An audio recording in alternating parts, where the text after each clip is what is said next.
Hey everybody, welcome back to History Student Reacts. Today we'll be watching Rome, Episode 11, The Spoils. Last time we saw Caesar get a whole host of titles heaped upon him by the Senate as his ego started to grow. We also saw the very beginning of the plot to assassinate Caesar. I'm curious to see how these things evolve throughout this episode. Plus, we're getting really close to the end of this season, and I'm really excited to see how it ends. Now, if you guys would like to see the full unedited version of this reaction, check out my Patreon. It is linked down below. Now, with all of that out of the way, let's jump right into this episode. What's going on? Oh no. Oh, I think I know who that is. I believe, if I'm correct, that's our friend Pullo who just did that murder. Let me see. Yep, there he is. If you remember, he was not in a good place at the end of last episode.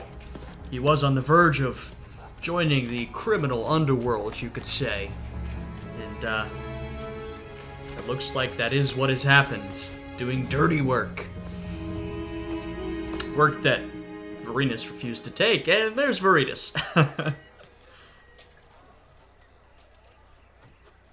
In his fancy toga. Nearly ready. You have too much metal on you. It's not so much.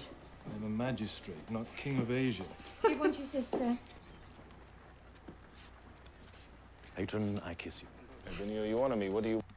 I mean, I will say, Vorenus, even though this whole thing has some corruption attached to it, I mean, all politics associated with Caesar does, but Vorenus is the very image of the virtuous Roman family. I mean, he really is sort of the perfect representative to have. You want? I'll go straight at it then. My piss pots were all broken this past 9 days. Oh. Soldiers, naming no legions, thought it funny to tip them out over the heads of honest citizens. Now. Who's to say it was soldiers? Might have been gladiators. Simulating. I know soldiers when I see them. Not as I'm prejudiced. Most soldiers are good men, like yourself. But there's a lot of a foreign element to these It won't days. happen again. Well, I should hope not. That's funny. A lot of the foreign element. We see a little bit of that Roman prejudice. He's referring basically to provincials joining the legions, or maybe even foreign auxiliaries, you know, not our good Italian boys. We've seen it a couple times throughout this series, but, you know, the Romans did have those sort of prejudices. Brother Mascius. Brother Vorenus. Big man now, eh? You're not so small. These Roman bitches have done nothing but fuck and eat and fuck since I got here. We're not under good skin now, brother. No disrespect to your women. Huh? I'm pleased to speak with you more, Mascius, but I must see to my clients first. And they are upset. Vorenus is now in the business of governing. He has to sit and hear the complaints of his constituents. Oh my! Vorenus has gone quite high in the world of politics. He has always been a competent and a good leader, but it is pretty fascinating to see him now in this position. You know, he's truly entrenched in the world of Roman politics. If they're not received in their proper order. Of course. How's our old chief then, eh? He's well. Good. I'll not lie. Your brothers are unhappy. Very unhappy. Yeah, okay, I was gonna say, what are you doing here, man? You clearly have some sort of agenda. What's going on? They feel the old chiefs forgot who brung him here. Cannot have more coin. There is an agreement. Aye, there is. And it's adequate coin. Got his picture on it now, I see. Coiner may Interesting. depict what he likes. Fact is, our brothers need more than just money if they're to lead honorable and peaceful lives. Okay, now this is fascinating. So now we're getting the perspective of the soldiers of the legions, and of course it's going through Vorenus. You know, Vorenus is one of our main characters, so all these important events have to be funneled through his perspective. But more broadly, this is pretty accurate, and this would be a long-standing problem that Rome would have to face. And what I mean by that is, what we're seeing is, you know, these are Caesar's men. They may not be in service at the moment, and they're getting a little upset that Caesar's finding all this success, and they feel he's not paying them adequately. This will be an issue, like I said, that Caesar will have to deal with, and Caesar himself isn't an emperor, but those emperors who follow, many of them will have to deal with this issue. Your soldiers getting a little bit uppity, maybe they threaten to mutiny, maybe they actually do, and what do they want? Well, they almost always want more coin, more bonuses, a bigger salary, and so we're seeing that tension depicted a little bit here. Money runs out one day, then what do they do? What? Are they to take up a trade, maybe? It's unlikely. What are they to do? Do not pose questions at me, brother. Speak directly. We want land in Italy.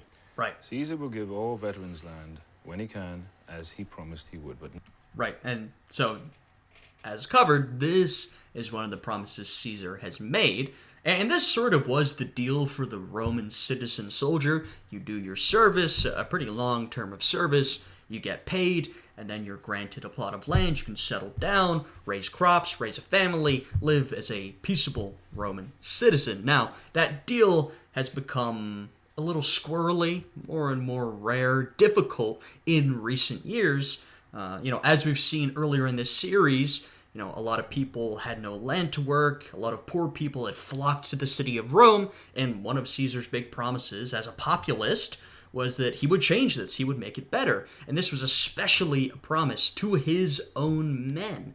And so not only do they want land, but to make it even more difficult, they want land in Italy. Italy, the center of the empire, very prosperous, a good place to be. not in Italy.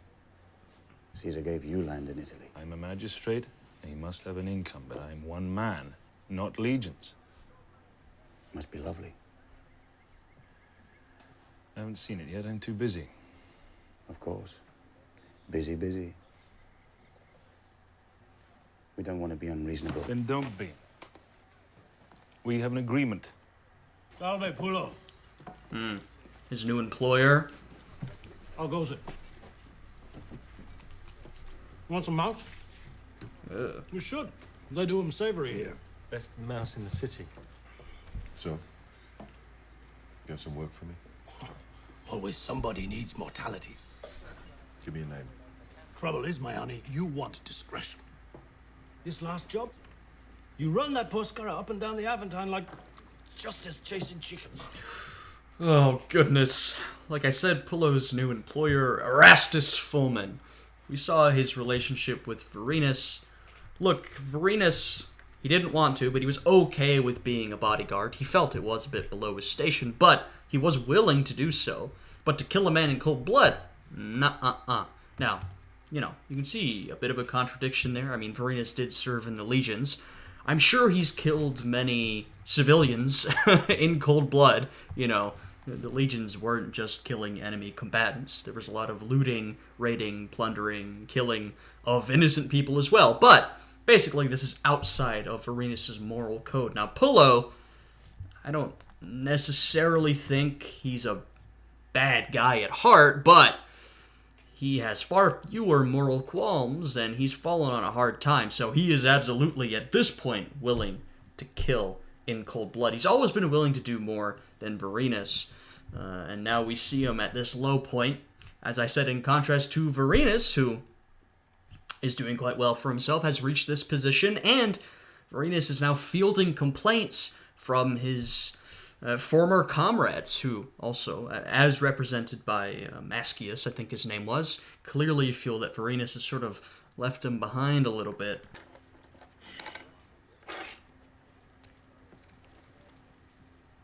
Oh, Pullo. Not here. This is a respectable place for decent citizens. What would they have me do? I cannot make farmland. Certainly you can. It's called eviction. Oh, fantastic! Now we get to see this whole issue once again. This is very much representative of some real issues that took place. Now, these soldiers want land in Italy. Like I said, Italy is a prosperous province, sort of the center of the empire, the growing empire, but it's kind of all full up. I mean, that was one of the issues that was faced initially, was that there was no more land in Italy for a lot of these farmers, and so they were swarming into Rome as, proletariat, the ancient Roman word for someone without property. The lowest of the low, basically. Not a lot of respect for the proletariat in ancient Rome. And so now we get to this issue. The soldiers want this land in Italy. What can be done? Well, as Caesar says, he can't make more land. Mark Antony puts to him, well, what if you evict some people? I mean, there's a lot of landowners in Italy. Some of them may be your enemies. Just get them out of here. Who shall I evict? Your enemies. Enemies? I have enemies still? Strange to say. I shall make friends of them in time. Try and make enemies of your veterans. Unless something is done. Is it possible they turn on me? They would never fight against you, but if they are not satisfied, they will turn to banditry and raiding. In your name. Not good. And we can see here that, Vorenus is passing this along. Mark Antony is sort of representing the soldier's interest in a certain way. He's saying to Caesar, and this, is how Mark Antony operates, both in this show and honestly in real life. He's a soldier, right? He's not down with all this politics. He says to Caesar, look, why don't you take land from some of your political enemies? He doesn't care about all these senators and these elites. He cares about keeping the soldiers happy because, well, he feels like one of them, and he also knows how important it is to have a capable fighting force that is loyal to you. Tell Mascius I respect his honesty. Tell him my veterans are as sons to me, and to all loyal veterans I shall give good lands in Pannonia. Good, fertile bottomlands. Pannonia. Speak freely. It's hard country, Pannonia, and far away. Mascius will refuse it. Does Mascius have the men's full trust? Can he sway them either way? He can sway the 10th men, and what the 10th men do will sway other legions. Make him a personal offer, then. Ah. To what limit? You be judge of that. Now, Vorenus he's already involved in, like I said, the somewhat corrupt politics of being associated with Caesar. Now Caesar is telling him directly, hey, get your hands dirty. I feel bad for our boy Vorenus. He is constantly in a struggle between, prosperity, providing for his family, and his own personal moral code. Now he's being put into a situation where Caesar, frankly, is going for the politically intelligent route, which is pay off the leaders. Now, in this case, it's been sort of simplified. We have one leader coming to Vorenus, but, broadly, this is the point Caesar is making. Hey, personally pay off the leaders. The men will lose their leadership, and this movement to push for good land in Italy will sort of splutter out. Now, over time, it will continue to boil and could become a hot button issue, but I think in the short term, if you didn't want to deal with this issue, this is a good way to sort of put it off, and, Caesar wants Vorenus to do it.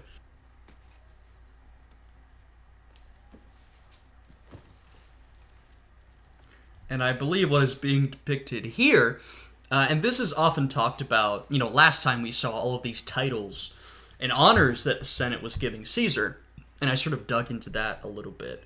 One other thing was that Caesar brought a golden chair into the Senate so he could sit and preside.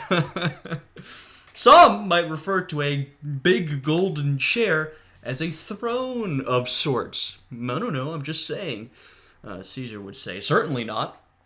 It's just a ceremonial place to sit. But you can sort of see, and I feel like you can also see with his actions, and they're displaying it pretty well in my opinion, how Caesar is becoming more and more aloof, detached, and as he becomes more aloof and detached, he is sort of drifting closer to what one might call a king. He's adopting some of these kingly mannerisms.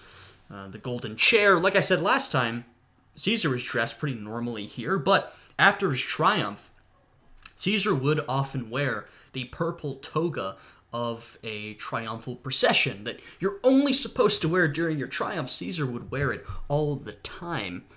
And I think this show is doing a good job of depicting that. Now, you can see that Caesar does still have his sort of intelligent political touch. He hasn't completely lost himself, but he is kind of losing that connection to the common people, also maybe losing a little bit of an understanding of what is really going on. Caesar, always had a good read of what was happening amongst the people, amongst his enemies, amongst the elite of Rome. I think he's getting a little bit detached from that as, the grandeur increases and his ego increases along with it. How is it? Much more comfortable. I don't think my back could take another of Cicero's eulogies. He praises you so long and high, one might think he was being sincere.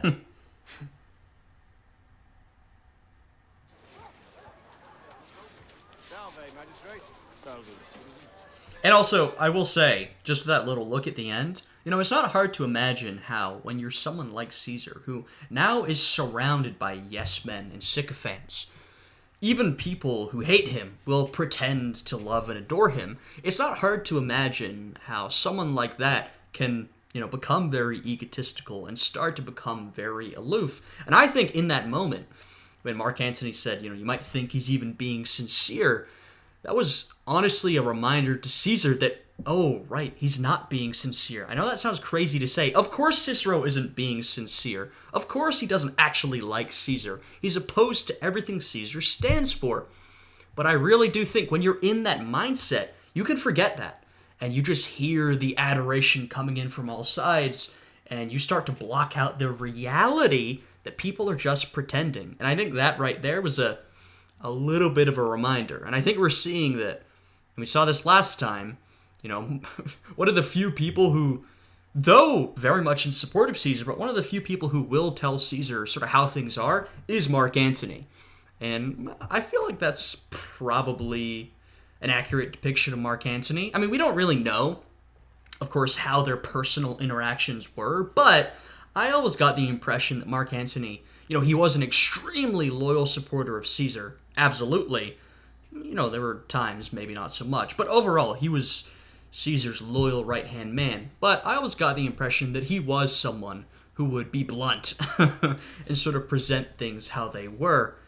I mean, unless it would be disadvantageous to him. Remember, Mark Antony is always looking out for himself. Though that could change. I mean, we saw Mark Antony was a little uncomfortable last time when Caesar was getting dressed up in his purple toga. Caesar sort of brushed off Mark Antony's concerns. So, I don't know. Just to reiterate, I think they're depicting Caesar's change in attitude very well. Acclaim of the Senate and people!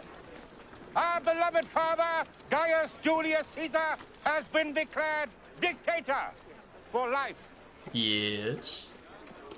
Furthermore, the 5th month is henceforth named July in his honor. Hey, there you go. It's funny. July goes to Caesar, and then August, well, that is named after, currently little Octavian. He will be Caesar's adopted heir. So you've got July and August. Erase that. Cassius. It'll do no good. The image is on every wall, on every hill. Don't worry about those scribbles. King Caesar knows you're his loyal friend. Brutus and Cassius. So it seems like in sort of the timeline of this show, Brutus is now being depicted as an enemy of Caesar because of that little written tract that was associated with him that has his name pinned on it. Even though I think Brutus is still opposed to that, though Brutus will have to get on with this plot pretty quickly. So I imagine his attitude is already shifting. We have Brutus, Cassius, we're only missing Decimus, one of the other main conspirators. I'm not sure if we're going to see him during this series, but, these are two of the main conspirators right here. They see my wretched name, that's all. Simpletons. Let us speak of something else. Those weighted names, isn't it? You may call a cat a fish. They will not swim. interesting. The plebs love liberty. In your name, They would not pluck a hair for liberty. Plebs like to see their betters fight. It's cheaper than theatre and the blood is real. Come. Come here with me. I mean, this is a very elitist attitude to hold. But, you know, when we look at how the events actually play out, Brutus is right not to trust the plebs. You know, I mean, there is this sense, as Caesar becomes more and more authoritarian, that there is a lot of displeasure amongst the common people. But, let's be honest, when Caesar is assassinated, the common people very quickly turn against the assassins, because Caesar did a lot for the common people, and we saw that last episode. You know, a lot of these issues with lack of work, you know, with giving out grain, with the lack of land, you know, Caesar contributed to fixing a lot of these. And, you know, I think if you're just your common average person, you may or may not care about liberty and political ideals, but do you know what you care about more than that, if you even do care about it? Getting food on your table, taking care of your family. And Caesar has done something for the average person in terms of putting food on the table and providing for their family. So, like I said, very elitist attitude from Brutus, very dismissive, but, you know, he is right. The plebs, your average Roman, is not necessarily on his side, at least not for the long term, maybe temporarily, but in the long term, that's not necessarily where their allegiances lie. It is a chair, what of it? Chair. The throne! There you go. I believe thrones are generally more decorative, that is decidedly plain and chair-like. Are you blind? Do not become hysterical. Your mother said you were a coward. I begin to believe her. My mother is very unhappy. Forgive me, I spoke in anger. I am no coward. Nor am I blind. I know what Caesar is. I can see. But I have pledged myself his friend. No, I am his friend. So for friendship. Yeah. I mean, and I don't think Brutus was necessarily a coward. Brutus has his ups and downs, I'll say that. But, you know, I think this is true. And once again, this is something that, you know, we really don't know the reality because we can't see inside Brutus's head, nor do we have the sources to support every personal interaction depicted here. But what we do know, of course, is that, you know, Brutus sided against Caesar in the Civil War, and then they had a reconciliation. And I've said this before, it does seem that Brutus and Caesar were genuinely close. Caesar helped Brutus out. He helped out his career. They had a close relationship. And of course, at some point, Brutus's mindset changed. So I think this is right. You can see here that Brutus is conflicted, but he, even though Cassius might not believe it or might think it's silly, you know, I do think Brutus does have a genuine bond to Caesar, and if he wants to work against him, he will have to overcome that. You'd let the Republic die. I am just a man. The life or death of the Republic is not in my hands. This is true. You are precisely wrong. The Republic is in your hands. The people will not accept a tyrant's death unless a Brutus holds the knife. But you have gone too far. I mean, he's asking Brutus to live up to his family's name, the family tradition of getting rid of authoritarians. Rome, you know, has been done with kings, but now we have a new king in many ways. Brutus, live up to the memory of your ancestors is what Cassius is saying. He has to die. You know him, you know he'd never accept exile. He has to die.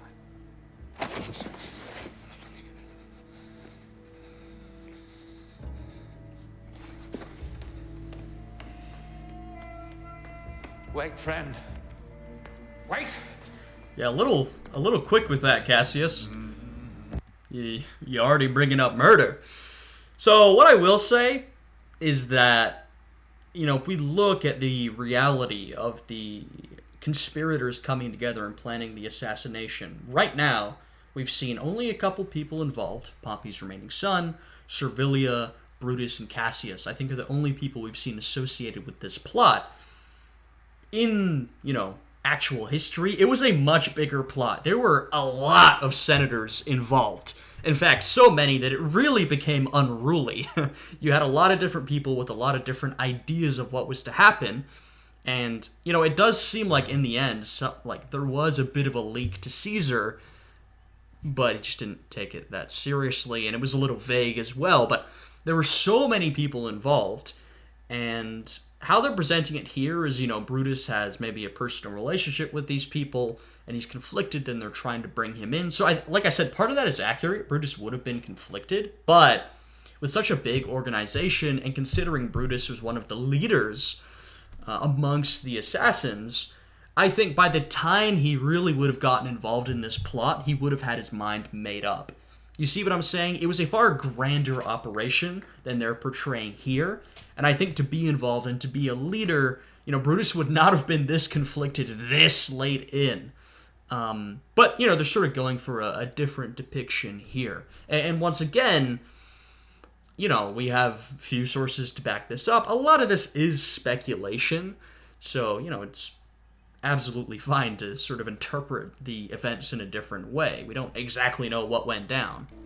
How's that Gaulish cunny, then? Greasy, I bet. Don't talk unless I tell you.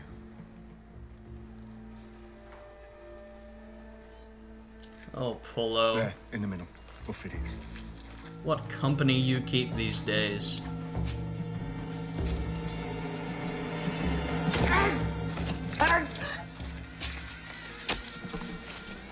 I mean, I don't know if I'd call that subtle. Murderer! Murderer! Murderer! Shut up, Granny! Are you trying to get yourself killed? Oh. Come on, man. You don't have to kill her. Could just knock her head. That would probably kill her.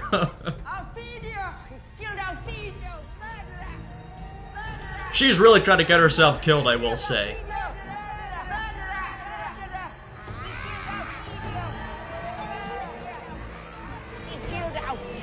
Oh, Pullo. He is not doing well. He's having old lady hallucinations. Pannonia. Pannonia's 900 miles away. More like 600. In Germania, practically. It's not even provinced. Well, it is black and deep, they say. Tall forests, full of game. Full of Teuton raiders and Dacian bandits and who knows who. Our brothers don't want any more fighting. They won't have it. If our brothers accept Pannonia, Caesar will be extremely grateful to you. How so? 5,000 denarii. Up I front? don't understand you. I think you do. I have been true to my brothers since I first spilled blood. You think I would betray them now for 5,000 denarii? 7 then. It might be 20,000. Dude, no one is loyal. Everyone bought off. I love that. He says, I've been true to my brothers. Do you think I would betray them for 5,000 denarii? He says, maybe 20. Oh, come on, man. No one is true to their principles. And, Vorenus is one of the more principled people in this series, and he's not been true to his principles. I mean, you absolutely understand why. I empathize a lot with Vorenus and the choices, he's had to make. I would not be as principled as him, but even he is constantly compromising and doing things that he absolutely hates to do, but this is far more typical. I would not betray my brothers. Why don't you pump up the price a little bit? I'm not so greedy as some. Not so greedy as who? I merely say that my honor is not for sale so cheap. How 15. about that? 10. 12. 12.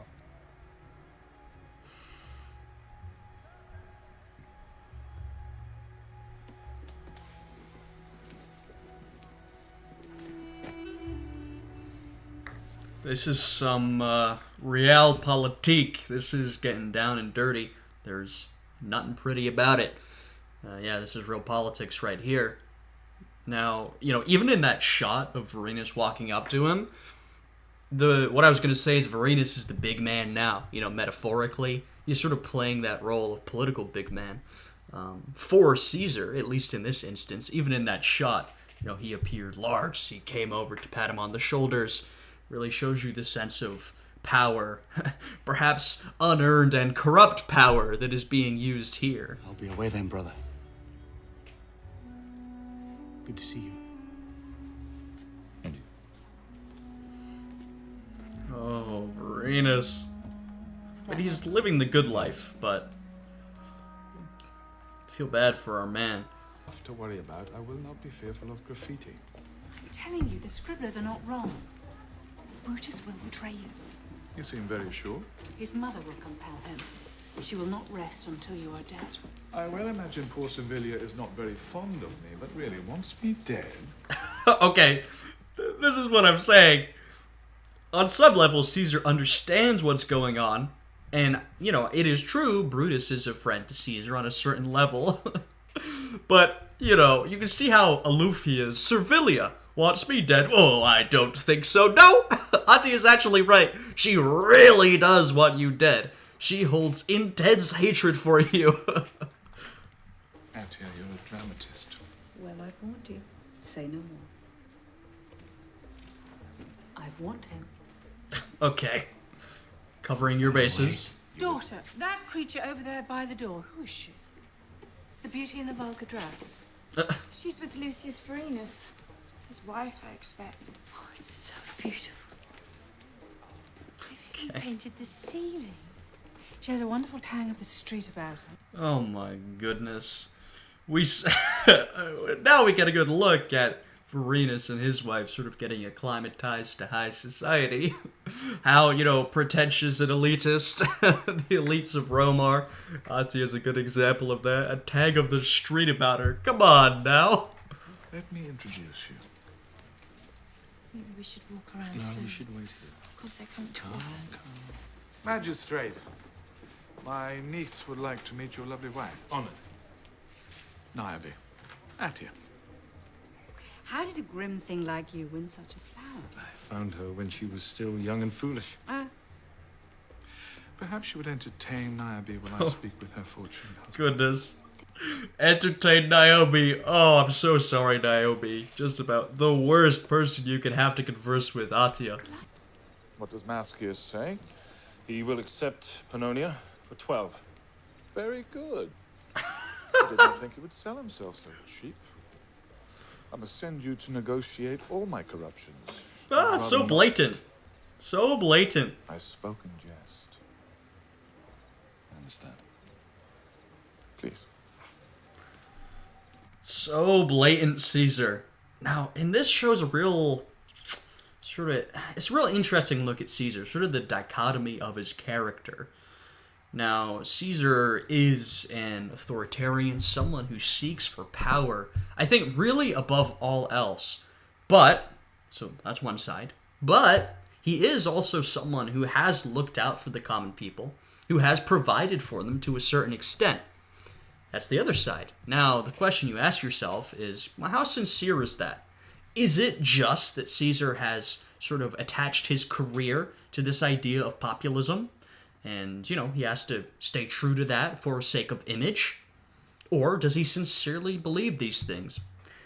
Who knows? Who knows? I'm sure it's some combination of the two. I do not believe that Caesar acts in complete sincerity, but I could believe that he does genuinely want to help the people.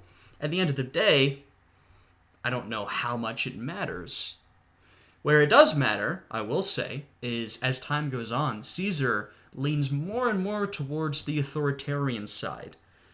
He becomes more and more absorbed with his crusade for power, prestige, position, and he's sort of...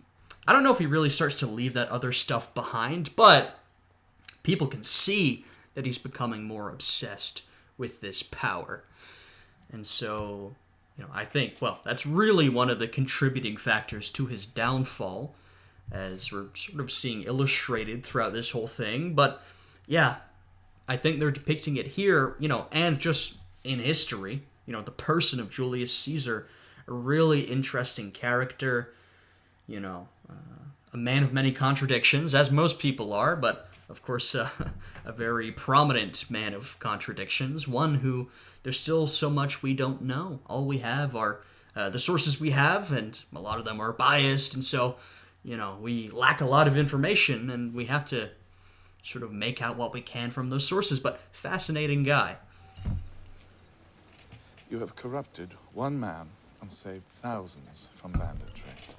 Right, and, you know, not to pause again so soon, and I'll make it short, but, and this is exactly how Caesar would justify some of his more authoritarian, corrupt tendencies. He would make the argument that, look, it's ends justify the means. You know, I'm trying to do a good thing. I'm trying to help the people. I'm trying to help my soldiers. In order to do that, I have to do some things that may be corrupt, may be immoral, but I'm doing them for the right reasons. I often wish I were back in Gaul. Something pleasingly simple about warfare. Vorenus. Magistrate Vorenus, if you please. He outranks you now, my boy. Excuse me, Magistrate Vorenus. I hear rumor among the servants that Titus Pullo is in the dungeons, awaiting trial for murder. Is it true? It is. He has been hiring himself out as a knifeman. He killed a man in broad daylight. We must do something for him. We must do nothing.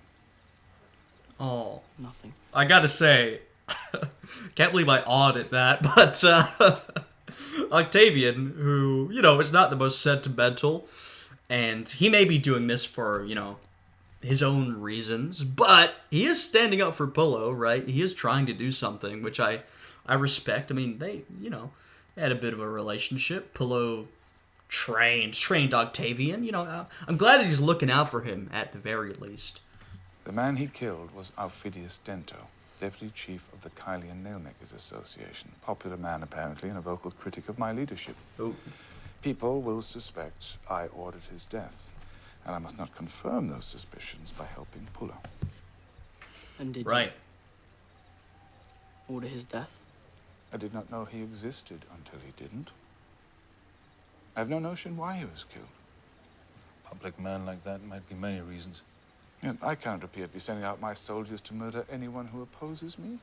I would lose support of the plebeian. Perhaps Vorenus. Right, and so, you know, once again, you can see this is Caesar leaning towards one side of things.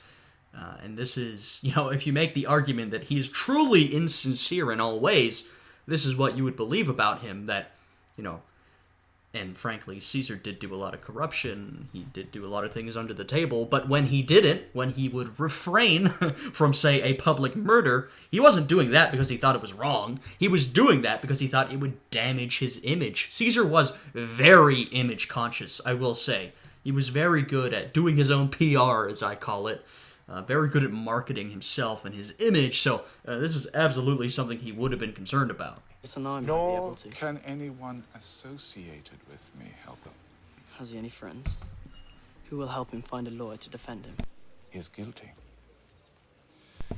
People must see justice done. Soldiers have to learn they're not above law. I'm sorry, Vorenus. I know he is brother to you, but there is no choice. I can't imagine Pullo goes out like that. I just can't. Oh, poor Niobe. I think we can go now, unless you... Can we? It's very nice. Being at a party you don't belong at, just so awkward. I feel so bad for Niobe. But... In the morning, bring time in the Jew here. Ah, okay. Octavian, let him cook. He's got something cooking up. Oh, Pullo. Brother, what is happening?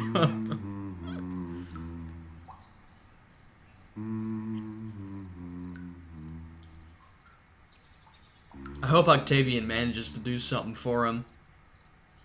Like I said, I can't imagine his story ending here.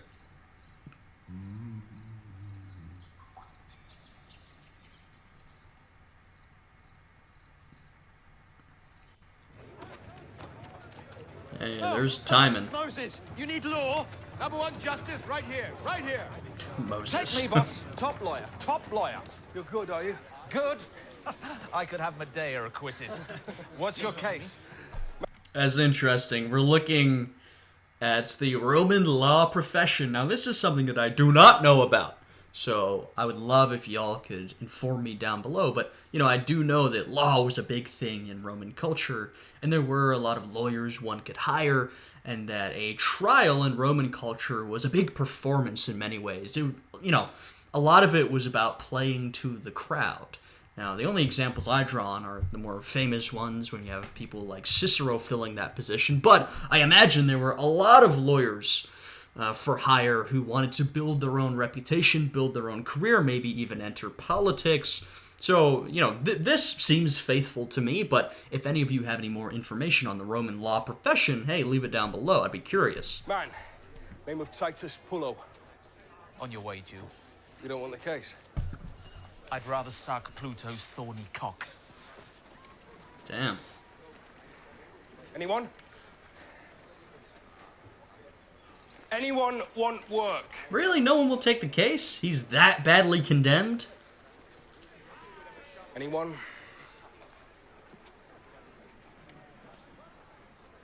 Okay. Who are you? It would go much easier for you if you said who it was that paid you. It shows penitence. Can't help you. Sorry. Gave my word. Oh, man. Come on, Pullo. But perhaps you needed money to help your sick mother? Or a friend in need? Something like that would help. I needed money for wine. Oh, God. Yeah, look, Pullo's not a very sympathetic case. That is very true. I mean, if you follow his personal story, he's absolutely sympathetic to us, but sort of just look at him a little more objectively. You know, this is a man, a former soldier, who, yeah, you know, he doesn't have a family to support. Why did he need the money? Well, he'd done something bad, and he was in a low place. Any opportunity he had to sort of work a normal job, live a normal life, he had just thrown away. He needed the money so he could drink himself silly, and he was doing murders in broad daylight. Not very sympathetic, I have to say. Oh, no. Titus Pullo, soldier, 13th Gallic Legion, accused of homicide. Citizen Aphidius Dento, Caelian Hill, tribe of Falerna, brought to trial by his friends. We begin. Oh, good. Who speaks for the corpse of Aphidius Dento? I. Miles. Great, we get to see a trial play out. I'm really curious to see, you know, what they include here. Maybe I can learn a thing or two about the Roman legal process. And we mentioned that Dento was a pretty important man. I imagine his family or estate could hire a pretty, you know, good defender, a good lawyer. Nigidius. I guess it's a prosecutor, not a defender. Who speaks for Titus Pullo? Yep, and this is true. Like I said, it was a lot about playing to the crowd. Accusator, proceed. Citizens, friends, when I was told of the death of Aufidiu, I was deeply saddened. A good man stabbed, butchered, hacked to death in daylight on a public street. Yeah, and now, you know, there's a lot of that Roman DNA in our modern court system, our modern legal system. And when I say our, I frankly mean throughout the world. Of course, you know, a lot of the sort of court systems of the Western world were directly descended from the Roman legal system, and then those have been exported the world round. And so, you know, a lot of the stuff here has been adopted and held onto since this time. There's, of course, some of this performance still belongs in our modern legal system, but it's really ramped up here. You can see, you know, it's a lot about performance and rhetoric and sort of less about evidence than might be today. I was deeply saddened, but I was not surprised. These horrors have become commonplace. Wretched specimens like this are common as rats. I will not take your time with lengthy proof of his guilt. Look at him! It's not open to question. We all know he's guilty. Oh. Please do something for Enos. Salve, brother. Oh, hey, it's Mascius. brother. Not good, eh? What are you doing here? Thought Pullo was dead. He did ask about Pullo initially. Hard as adamant, you. Well, you might be wrong, though. And he's the slip between knife and altar. What? Pullo's not alone. Hey! Those have got to be the boys from the Legion, right? Yep, there you go. Okay, so, hey, Pullo has someone looking out for him. His brothers in service have not completely forgotten about him. We'll not let any brother be damned by this dirty mob. Well, these dogs will be yelping louder soon. When they bring him down off there, we'll go in swinging, have him away. Call them off. Hey, why? Do you not understand what is at stake here? Brother Pullo's life. Politically. Oh, What is at stake come on. Politically. I fuck politically and have fat ass. If Pullo is rescued by Caesar's veterans, people will assume that he ordered Dento's killing, and Caesar will be held responsible. Okay, I understand that, Varinus. But, I can't help but root for Pullo here. I understand that, but can't you just let it happen and then say you didn't know anything about it? Maybe this is me being a slippery rat and not as principled as Varinus. But oftentimes I feel the solution to Varinus' issues are not necessarily to, go on a lying spree, but just to take a step back. Just uninvolve yourself. Just pretend like you didn't see anything. You don't always have to get involved in everything. I don't know. I hope Pullo gets out alive, basically. And so, Caesar can do as he likes. He is trying to re-establish law and order.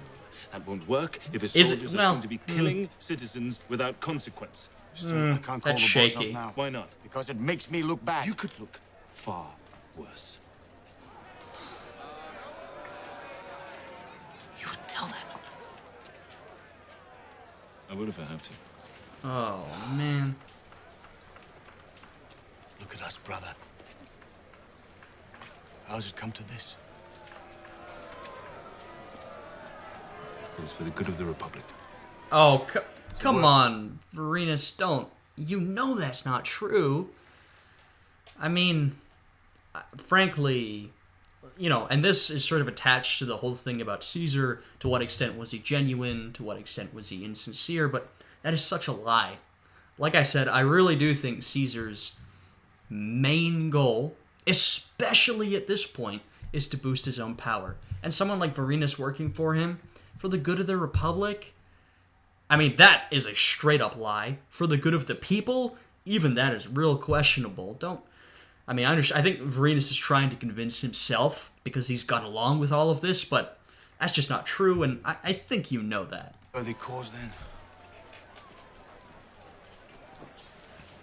Just call them off. I will speak.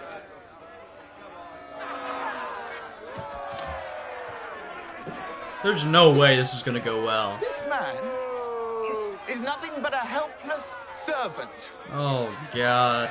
A tool. A puppet.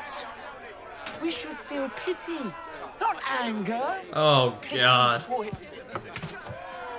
Pity for his degradation. Wait. Do you claim him innocent? No, I'm simply saying that... Well, if you do not deny his guilt, then we're done with it.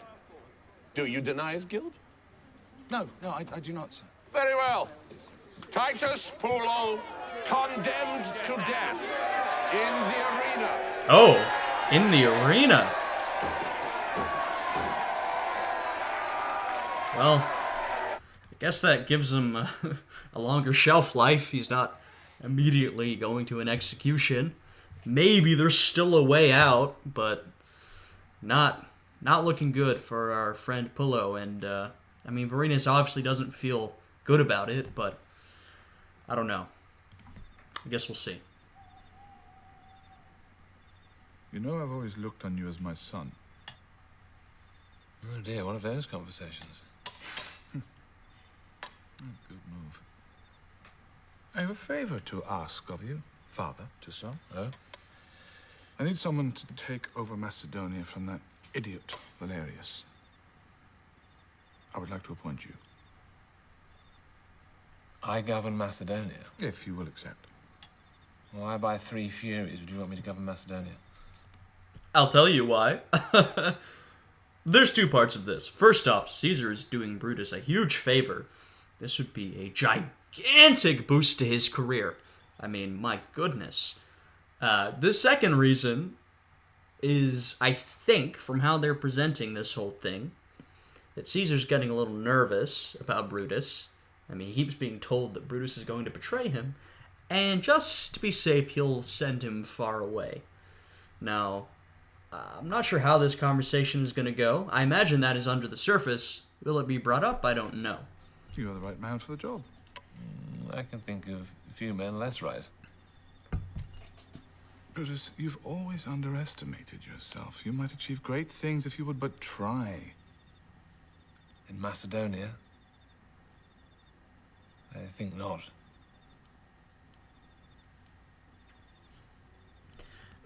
Being appointed to any governorship, that would be a great boon for one's career. Truly it would. I would ask you to reconsider. I need someone I can trust. You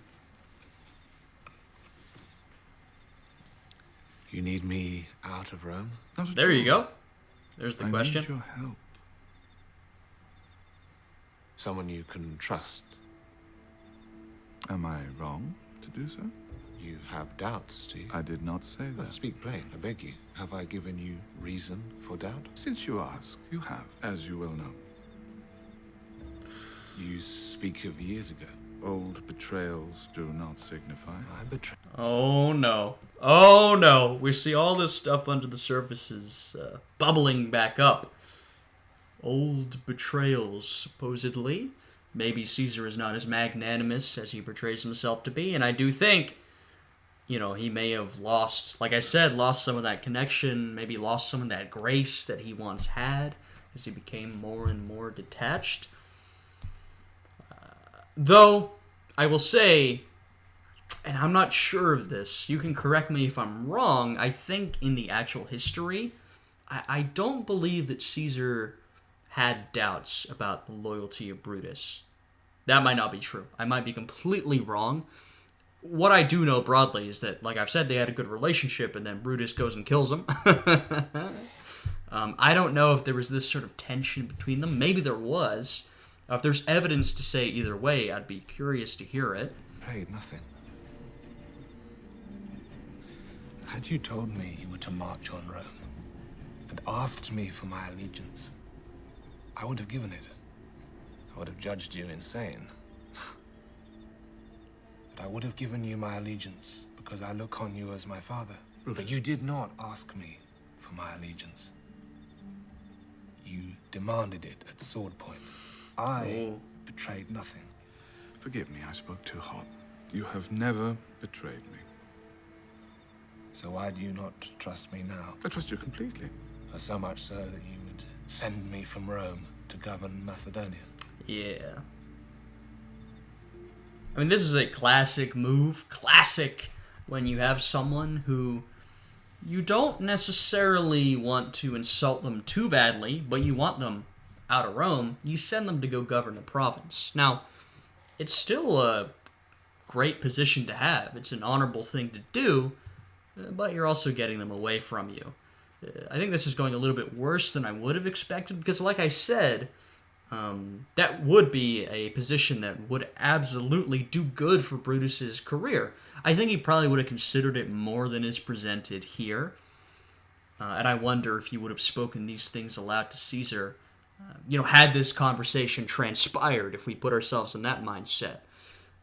But, at the end of it, it is true that I do think the underlying reason, or at least one of them, is to get Brutus out of Rome.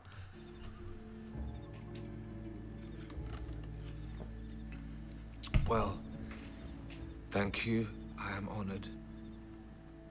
But I will not go. Oh, no. Guess this is showing how Brutus sort of turns against Caesar a bit. It is in my legal power to insist that you do go. As my father. As my father, I looked on you. For a year or so, no more. Until the city's stable. Forgive me. I feel unwell. Perhaps we can finish this game another time. Be reasonable! You're in every war with a knife at my throat. It would be foolish to ignore it. Only tyrants need worry about tyrant killers. And you are no tyrant.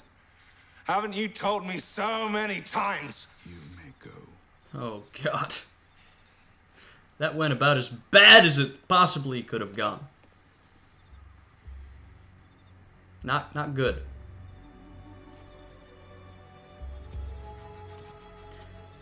Like I said, though, you know, this season is almost over, and, you know, I think in real life, Brutus's change was probably maybe a little slower, and also would have been solidified, you know, long before, or at least at the point the plotting began. But, you know, it's all condensed, right? So they have to make these changes happen in sort of a more condensed timeline than actually occurred in real life, which I absolutely understand.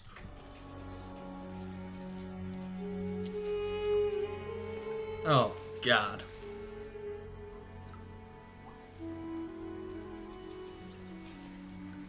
Oh, okay. Gaia, and this. A prayer. I humbly beg. He thought he was going to eat it. Accept this creature as my offering. And if it pleases you, I ask you to give Irene long life. Oh, goodness. Pullo, you made the worst mistake of your life. Lucius Vorenus and his family. If it's not too much. You made the worst mistake of your life, my friend. I mean, I feel immense sympathy for Pullo, and I hope he makes it out of this alive, but he really did make a terrible, terrible decision murdering that young man and then becoming a killer for hire. These are terrible, terrible sins, you know, and they brought him to this position. That's very clear. So, I mean, yeah, I get it. I get why he's ended up here. I do still feel bad for him, and I really hope he makes it out, but just what a terrible series of events, Pullo. By your own choosing. I mean, of course, due to a sort of uncontrollable fit of anger, but, you know, that's your own choice. This is what you've done. Your own actions, under your control, in one way or another, right? And let Irene know. I'm sorry for what I did. Good. I hope so.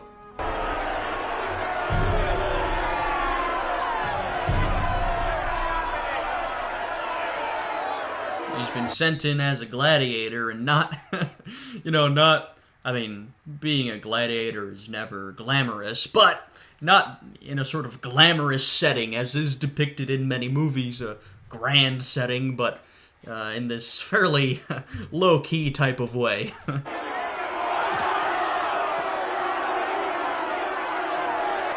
Oh, God.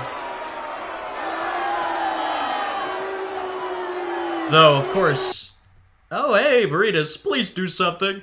Of course, you know, sitting down and refusing to fight could potentially make your end last longer and more painful, because you can bet that those gladiators are going to toy with you brutally before you go. You know, maybe if you put up a fight, you can, you know, present enough of a threat that they feel the need to kill you quickly, but, you know, once again, like I said, it's a decision. Look, just hold your sword. Just stand up and hold it, that's all. You don't have to run about or anything. You're not but a bloody Molly. You and the whole 13th. Hey, maybe they will incense him to fight. You know, not only insulting him, but the entire 13th. Maybe Pullo can fight his way out of this, I don't know. But bloody Mollies. Don't talk to the 13th. I piss on the 13th. Pig spawn, all of them.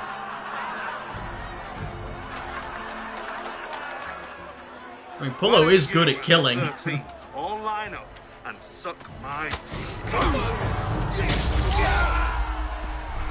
Oh my goodness.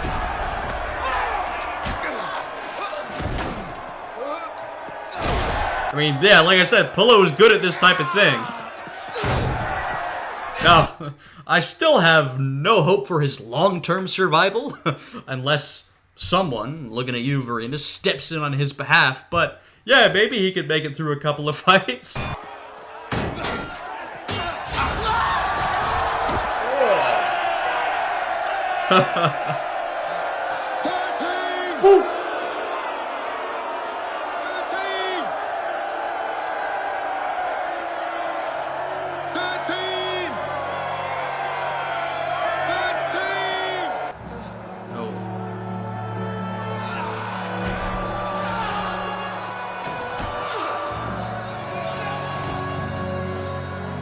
Like I said, he might be able to make it through a couple of fights, but how long? That's the question.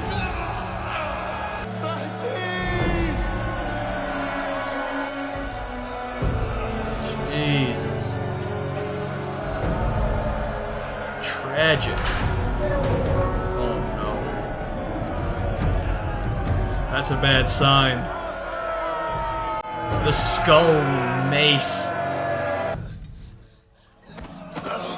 Oh no. Come on.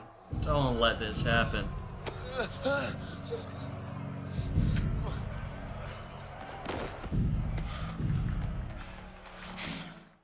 Yes! Come on!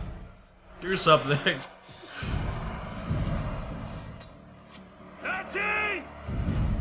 Yes! 13 represent. You've got a magistrate stepping in the ring and fighting. This is not procedure. But I'm so glad he did something.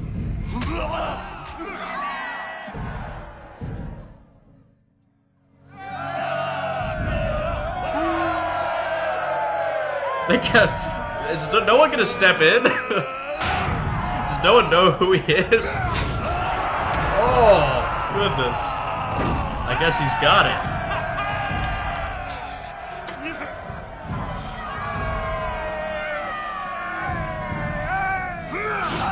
Yes! Oh, brutal. Vorenus hasn't forgotten his roots. Are they just gonna let him walk out? I guess with Vorenus' authority. Was expecting you time ago. If we employ you again, next time. There you go. I mean, you know, did we need the evidence? No, but of course Caesar was directly involved. I'm best not use veterans.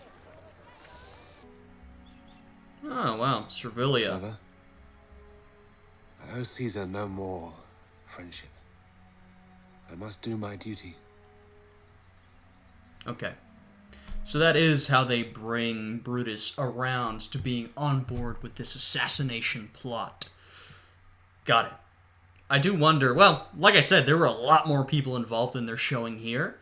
I wonder if they're going to show that, though they don't have much time to show that.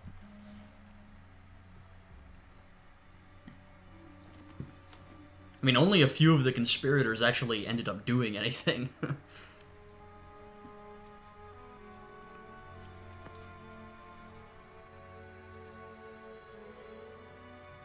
I'll speak to Cassius. See what can be done. Alright. Brutus has a new spirit of rebellion brewing within him, or he's just mad at Caesar. The personal connection was lost. I think that's more it. Alrighty. Consequential episode, I'll say that much. This was certainly a good one. I'm so excited to see the next episode. I believe the next episode will be the last one in this season. So we'll do that. This is all going to culminate. And then we'll move on to season 2. You know, not starting anew, of course, but, you know, we'll have a whole host of other issues to deal with. I'll put it that way. A whole host of new events to go through. So yeah, this was a great one. I'm really excited for the next one. If you guys would like to see the full unedited reaction, then check out my Patreon. It is linked down below. If you enjoyed this one, please leave a like, subscribe, all that good stuff. And if you're watching on Patreon, thank you so much for all of the support. I really, really appreciate it. Anyway, with all of that out of the way, I hope you guys are having a good day today, and I will see you again next time. Goodbye.